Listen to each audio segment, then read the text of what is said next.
Canada just put a $27 billion military deal on hold.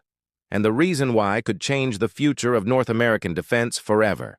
Right now, Prime Minister Mark Carney is reviewing Canada's commitment to buy 88 F-35 fighter jets from Lockheed Martin. The F-35 fighter jet procurement was supposed to be settled. Canada selected the F-35 in 2023 after years of political debate. But in March 2025, everything changed. Carney ordered a full review of the F-35 contract, and that review was supposed to end in September. It's now November, and there's still no decision. Here's what's really happening. The costs have exploded. The Auditor General of Canada reported that F-35 fighter jet costs jumped from $19 billion to $27.7 billion Canadian dollars. That's a 46% increase in just 2 years.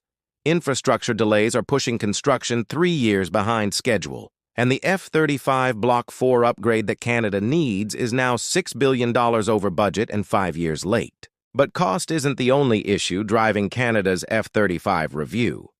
Trade tensions with the United States under President Trump triggered serious questions about defense dependency.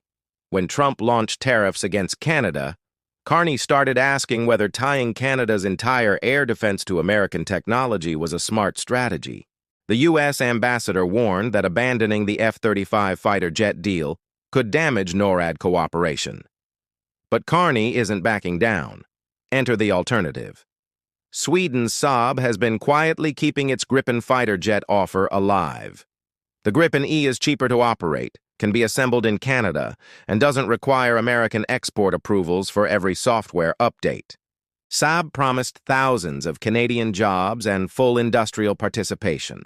Unlike the F-35 fighter jet procurement, which keeps most work in the United States, the Gripen fighter jet deal would build Canada's aerospace sector. Now, Carney faces an impossible choice: stick with the F-35 and accept rising costs and American control, or split the fleet, buying some F-35s for interoperability with the U.S. and filling the rest with Gripens built in Canada.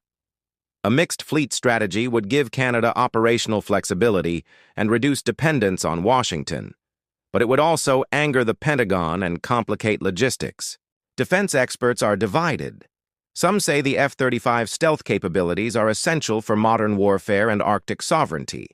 Others argue the Gripen's lower costs and Canadian manufacturing make it the smarter long-term investment for Canada's fighter jet procurement. Meanwhile, the clock is ticking. Canada's aging CF-18 Hornets desperately need replacement, and every month of delay weakens national security.